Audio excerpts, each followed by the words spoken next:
በስመ ስላሴ በስመ አብ ወወልድ ወመንፈስ ቅዱስ አሐዱ አምላክ አሜን።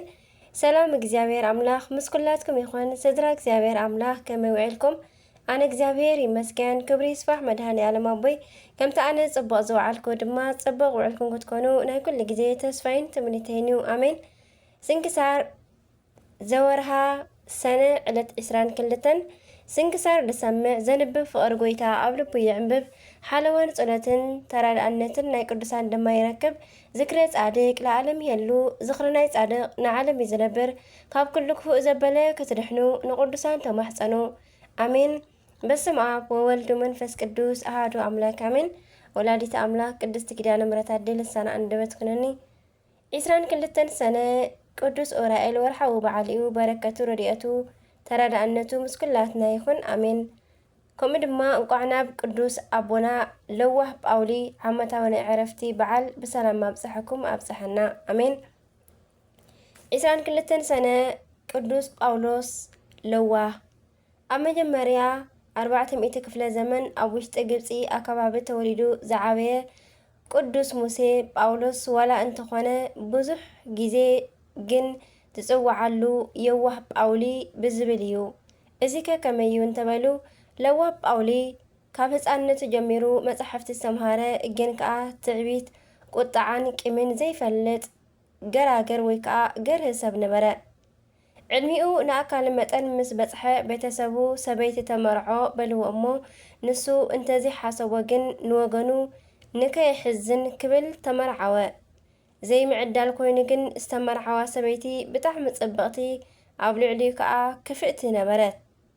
ለዋህ ጳውሊ ክፍኣታ ኩሉ ተዓጊሱ ንብዙሕ ዓመታት ምስኣ ነበረ። ቆልዑ ከዓ ኣፍረዩ ወለዱ።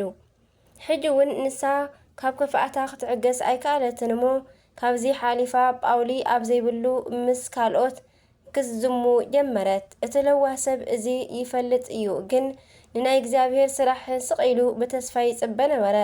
ነገሩ ከ ንሱ ይሓርስ ይኹዕት ንነዳያን የብልዕ ጋሻ ይቕበል እምበር ክፍኣት ንምሕሳብ ግዜ ኣይነበሮን።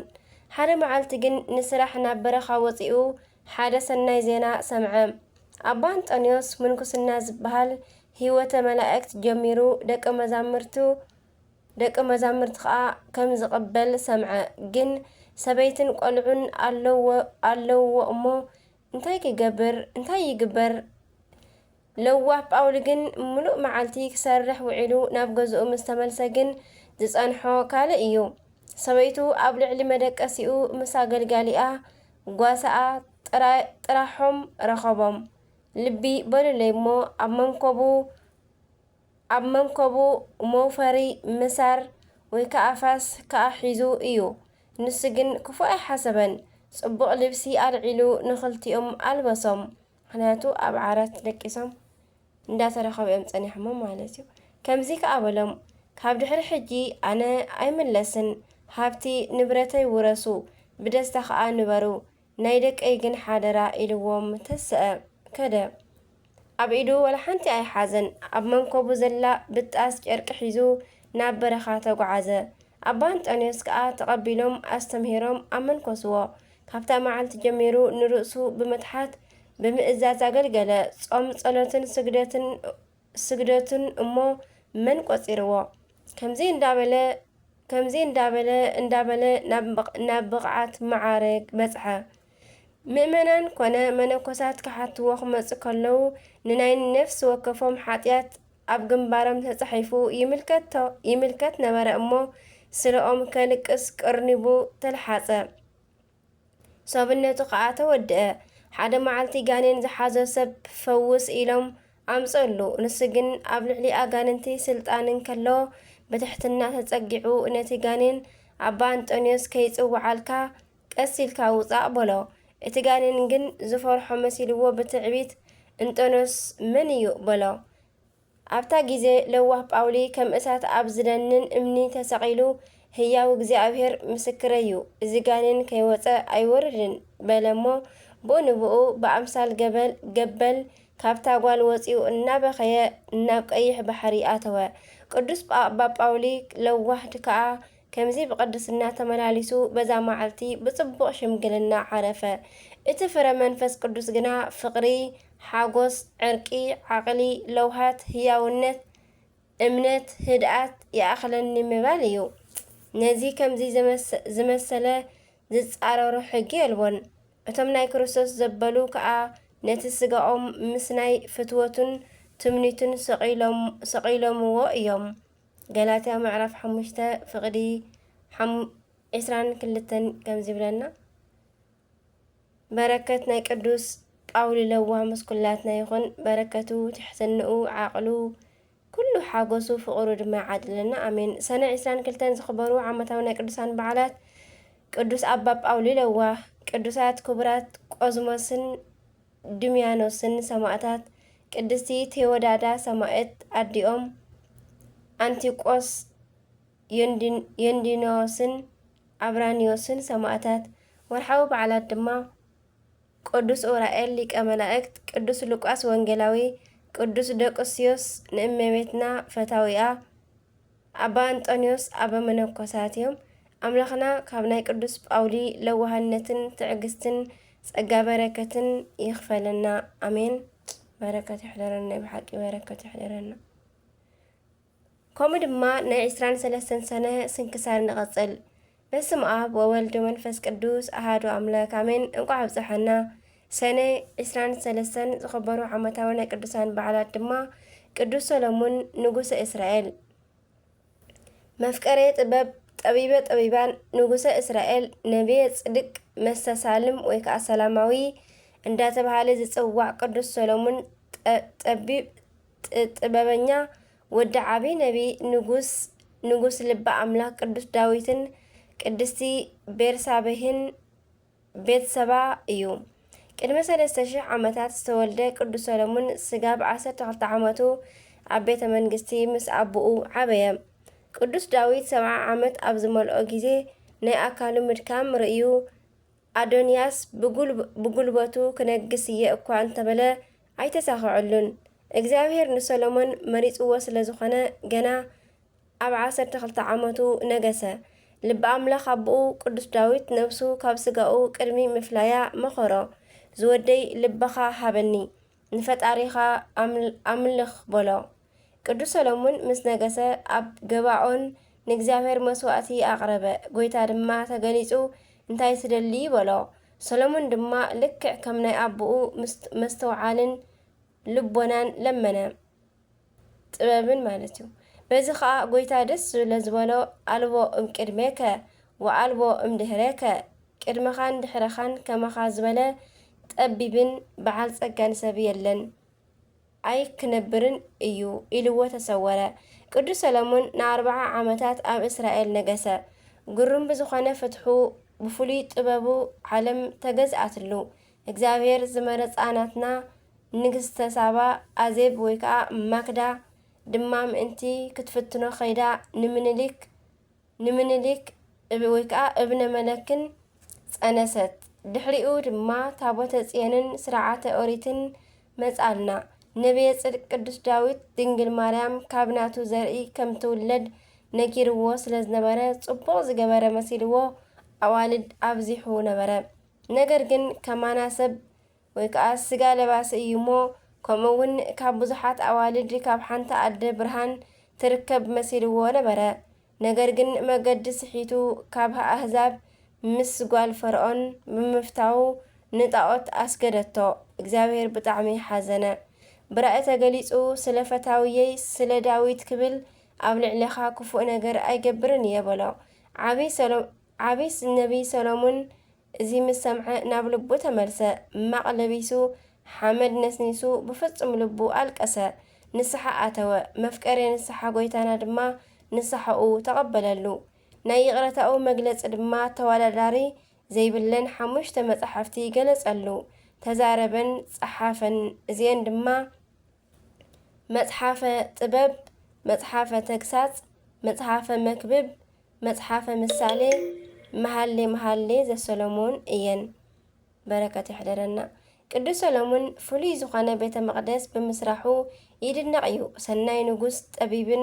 ነቢ ሰሎሞንን በዛ ዕለት أبزي 52 عامته عارفو نافطاريو كده بركة يحضرنا كم دم أبانوب كمون بزعلت عبي سمعت أبانوب يعرفه بزي سم تسوعو بزحات قدسان أكوا أنت نمرو كأندجن إزي قدسيو أبانوب كم ناي قدامويان أبرخا استغادلن كم نايليك أونت متحفتي زما ساترن بفلاي دما أب زمانة سماعتات ጭንቂ መከራታት ዝተቀበለ ኣቦዩ ስለ ብዝሒ ገድሉ ሓያል ሰማዕት ክሳዱ ስለ ዘይተቆረፀ ድማ ሰማዕት እንበለ ደም ይበሃል። ካብ ዘመነ ሰማዕታት ዝሓለፉ 72 ከዋኽብቲ ሓደ እዩ። ካብ መፍቀሬ ጥበብ ቅዱስ ሰሎሞንን ካብ ሓያል ሰማዕት ኣባኖብን በረከት ኣምላኽና ይኽፈለና ኣሜን። ሰነ 23 ዝኽበሩ ዓመታዊ ናይ ቅዱሳን በዓላት ነቢየ ጽድቅ ቅዱስ ሰሎሞን ንጉሰ እስራኤል፣ ቅዱስ ኣባኖብ ሰማዕት ወጻድቅ፣ ቅዱሳን መርቆሬዎስ፣ ፊልጶስን ቶማስን ሰማዕታት። ወርሓዊ በዓላት ድማ ቅዱስ ዳዊት ልበ ኣምላክ ነቢየ እግዚአብሔር፣ ከምኡ ድማ ቅዱስ ጊዮርጊስ ሊቀ ሰማዕታት፣ ቅዱስ ጢሞቴዎስ ገዳማዊ፣ ኣባ ሳሙኤል፣ ኣባ ስምዖን፣ ኣባ ገብርኤል፣ ቅዱስ ዳንኤል ነቢይ። በረከተ ማሕደረና ክፉእ መዓልታት ከይመፀ ከሎ ብመዓልትታት ንእስነትካ ንፈጣሪኻ ዘክሮ ባሃይበለንን እትብለሉ ዓመታት ከዓ ከይቀረበ ከሎ ብርሃን ፀሓይን ወርሕን ከዋኽብትን ከይጸልመቱኻ ስጋ ድማ መሬት ስለ ዝኾነ ናብ መሬት ከይተመልሰ መንፈስ እውን ናብቲ ወሃቢኡ ኣምላኽ ከይተመልሰ ብመዓልትታት ንእስነትካ ንፈጣሪኻ ዘክሮ ናይ ከንቱ ኾንቱ ኩሉ ኾንቱ እዩ ይብል እቲ ሰባኺ መክብብ ምዕራፍ 12 ካብ ፍቕዲ 1 ክሳብ 9 ንረኽቦ። በረከት ቅዱስ ሰሎሞንን ቅዱስ ኣባኖብን በረከት ቃለ እግዚአብሔር ምስ ኩላትና ይኹን ኣሜን። ከምኡ ድማ ናይ ዕለት 24 ሰነ ስንክሳር ንቐጽል። በስመ አብ ወወልድ ወመንፈስ ቅዱስ አሐዱ አምላክ አሜን። ወርሓዊ በዓል አቡነ ተክለ ሃይማኖት አቦና እዩ። በረከቱ መሕደረና ክርስቶስ ሳምራደይ በረከት ናይ ኩሎም ቅዱሳን ምስ ኩላትና ይኹን። ሰነ 24 ሰነ ዝኽበሩ ዓመታዊ ናይ ቅዱሳን በዓላት ድማ ቅዱስ ሙሴ ጸሊም ዓመታዊ በዓሎም እዩ። ግብፃውያን ስሞም ፀዊዖም ካብ ዘይጸግብዎም ኣቦታት ሓደ ኢትዮጵያዊ ኣባ ሙሴ ጸሊም እዩ። በኣና ብኢትዮጵያውያንን ኤርትራውያንን ግን ኣሽምኳይ እኳ ኣብ ወርሓዊ በዓሉ ኣብ 24 ኣብ ናይ ዓመታዊ በዓሉ ከማን ክኽበሩ ብዙሕ ኣይረኣዩን እዮም። እዚ ቅዱስ ኣቦ ብትውልዱ ኢትዮጵያዊ ክኸውን ከሎ ዝዓበየሉ ድማ ኣብዚ ውሽጢ ሃገርና ከም ዝኾነ ይእመን። ገና ኣብ ግብዝናኡ ሃገር ዘሸብር ሽፍታ ነበረ። ሙሴ ጸሊም ናብ ግብፂ ዝኸደሉ ምኽንያት ብግልፂ እኳ እንተዘይተፈለጠ መምለክያ ንጣዖት ወይ ከዓ ፀሓይ ዘምልኹ ሰባት ይነብሩ ስለ ዝነበሩ ምናልባት ንሶም ወሲዶሞ ክኾኑ ይኽእሉ። ቅዱስ ሙሴ ኣብ ምድረ ግብፂ እውን ሓያል ብምዃኑ ዝደፍሮ ኣይነበረን። ፀሓይ የምልኽ ከም ዝደለዮ ይሕዲጉ ይበልዕ ዝደለዮ ይሰብ ይሃርም። ነገር ግን ብሕልናኡ ስለ ሓቀኛ ኣምላኽ ይመራመር ስለ ዝነበረ ሓደ መዓልቲ ንፀሓይ ኣምላኽ እንተኾንኪ ተዛረብኒ በላ። ንሳ ፍጥርቲ ስለ ዝኾነት ግን ስቕ በለት። ቅዱስ ሙሴ ኣሸጋሪ ሰብ እኳ እንተኾነ ንፈጣሪ ምድላይ ግን ቀጸለ። ሓደ መዓልቲ ድማ ተሳኽዓሉ። ሰናይ ክርስቲያን ረኺቡ ናብ ገዳም ኣስቄጥስ እንተኸደ ኣብኡ ዘለዉ መነኮሳት ናብ ሓቂ ከም ዝመርሕዎ ነገርዎ። ንሱ ድማ ሰይፉ ተዓጢቑ ከሎ ናብ ገዳም ኣተወ። መነኮሳት ፈሪሖም ክሃድሙ ከለዉ ዓቢ ኣባ ኤስድሮስ ግን ተቐቢሎም ኮፍ ኣበልዎ። ዝወደይ እንታይ ደሊኻ በልዎ። ሓቀኛ ኣምላኽ ገጽ ብገጽ ምርኣይ ይደሊ ኣለኹ ናይ ሙሴ ጸሊም መልሲ ነበረ። ኣባ ኤስድሮስ ድማ ዝእዝዘካ ኩሉ እንተጌርካ ክትሪኦ ኢኻ ኢሎም ናብ ናይ መነኮሳት ሓለቓ ቅዱስ መቃረስ ወሰድዎ። ኣባ መቃረስ ድማ ክርስትና ምሂሮም ኣጠሚቖም ናብ ኣባ ኤስድሮስ መለስሉ። ድሕሪዛ ሰዓት እዩ ዝነበረ ናይ ኣባ ሙሴ ጸሊም ህይወት ፍጹም ዝተለወጠ። ብናይ ጻድቕ ኢድ ምንኩስና ተቐቢሉ ክጋድል ጀመረ። ብጸባብ ኣንፈት ምእንቲ ክኣቱ ስለ ዝፈተወ ነቲ ብሽፍትነት ዝመልእ ኣካሉ ብገድሊ ኣርገፎ። ብዘይካ ቁመቱ ካብ ኣካሉ ኣይተረፎን። ጎኑ ብሓፂር ተዓጢቑ ንመነኮሳት ኣገልገለ። ኣጋንንቲ ካብ ዝቐደመ ህይወቱ ብሕልሚ ሓደ መዓልቲ ከዓ ብኣካልን እንዳመፁ ይፍትንዎ ነበሩ። ከምዘይ ክእልዎም ዝተረድኡ ተኣኪቦም መፂኦም ብእሳት ሓለንጊ ገሪፎም ኣቑሲሎም ኸዱ። ንሱ ግን ተዓገሰ። ኣብ በረኻ ንዝነበሩ ኣቦታት መነኮሳት ኩሎም ብርሃን ብዝኾነ ህይወቱ ሞገስ ኮኖም፣ ንኃጢአተኛታት ድማ መጸናንዒ ኮነ። ኣብ ልዕሊ ጎቦ ዘላዕ ዓንዲ ክስወር ኣይከኣላን እዩሞ ስሙ ኣብ መላእ ዓለም ተሰምዐ። ኩሎም ድማ ሙሴ ጸሊም ክብሉ ጀመሩ። ኣብ ፈቐደ በረኻ ዘለዉ ኣቦታት ጥራይ ዘይኮኑ ዓለማውያንን መኳንንትን ከይተረፉ ክርእይዎ ይምነዩ ነበሩ። ንሱ ግን ንነብሱ ኣንታ ጸሊም ባርያ ስለ ኃጢአትካ ብኸ እንዳበለ ይግስጽን ካብ ውዳሴ ኸንቱ ይርሕቕን ነበረ። ድሕሪኡ ድማ ኣብ ልዕሊ መነኮሳት ጓሳ ኣበምኔት ኮይኑ ተሾመ። ከም ዝግባእ ኣገልገለ። ናይ በርካታ ህይወት ጨው ብዝኾነ ህይወትን ምኽሩን ኣመቂሩ ድርሳናት እውን ደረሰ። እንዳኣረገ ኸደ። ካብ ናይ ቁመቱ ንውሕን ናይ ጭሕሙ ጽዕዳውን ኣወራረድን ክርእይዎ ከለዉ የድንቕዎ ነበሩ። ኣብ መጨረሽታ ኣብ 375 ዓመተ ምህረት በርበረች ኣህዛብ ንገዳም ኣስቄጠስ ከጥፍኡ ከለዉ ካልኦት መነኮሳት ሃደሙ። ንሱ ግን ኣይሃድምን ኢሉ ም7 ደቀ መዛሙርት በዛ መዓልቲ ተሰይፉ በሰማዕትነት ሓለፈ።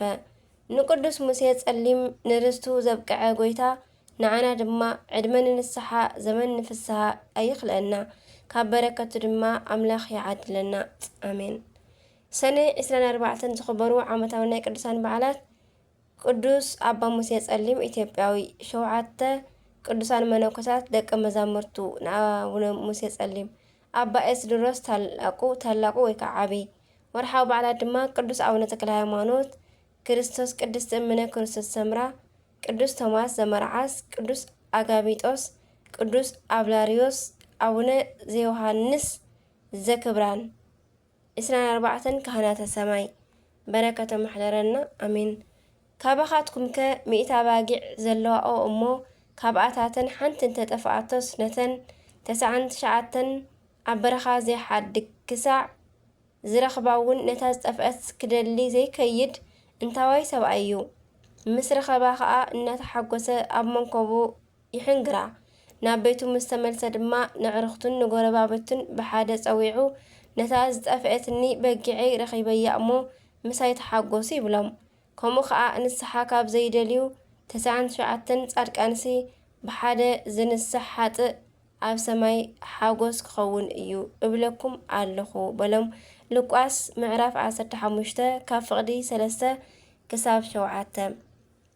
በረከቶም ናይ ኩሎም ቅዱሳን ናይ ኣቡነ ሙሴ ጸሊምን ናይ ኩሎም በረከቶም ኣሕደረና ኣሜን። ዝወደቐ ዝነጠበ ድማ ኩሉ ብኣፈ ቅዱሳን ትጓል መላእክቲ ተኣርመልና። ስንክሳር ዝሰምዕ ዘንብብ ፍቕሪ ጎይታ ኣብ ልቡ ይዕንብብ። በረከት ናይ ኩሎም ቅዱሳን ድማ ኣብ ልቦንኡ ይሓድር ኣሜን ኣሜን ወኣሜን። ወለኩሎም መላእክቲ ሰማይ ኣሜን። አቡነ ዘበሰማያት ይትቀደስ ስምከ ትምጻእ መንግሥትከ ወይኩን ፈቃድከ በከመ በሰማይ ከማሁ በምድር ሲሳየነ ዘለለ ዕለትነ ሀበነ ዮም ህድግ ለነ አበሳነ ወጌጋየነ ከመ ንሕነኒ ንህድግ ዘአበስረነ ኢታብአነ እግዚኦ ውስተ መንሱት አላ አድኅነነ ወባልሐነ ኩሉ እኩይ እስመ ዘአኪቱ መንግሥት ኃይሉ ወስብሐት ለዓለመ ዓለም አሜን። በሰላም ቅዱስ ገብርኤል መልአክ እግዝእትየ ማርያም ሰላም ለኪ ድንግል በህናቺ ወድንግል በስጋቺ እግዚአብሔር ጽባኦ ሰላም ለኪ ብሩክት አንቲ እምአንስት ወብሩክ ፍሬ ከርሥኪ ተፈሥሒ ፍሥሕት ኦ ማርያም ምልዕተ ጸጋ ምልዕተ ውዳሴ ምልዕተ ሞገስ ምልዕተ ኩሉ ልዑል እግዚአብሔር ምስለኪ ሰአሉ ወጸሊ ምህረተ መንቲአነ ምህረተ ኩሉ ዓለም ምህረተ ምድረ አጋዚዝ ሀበ ፍቅር ወልድኪ ኢየሱስ ክርስቶስ ከመ ይስረልነ ኃጣውኢነ ተማሂፀን ነመኪ ተማፀን ነመክዳንኪ አሜን። ወስብሐት ለእግዚአብሔር ወለወላዲቱ ድንግል ወለመስቀሉ ክቡር አሜን አሜን ለይኩን።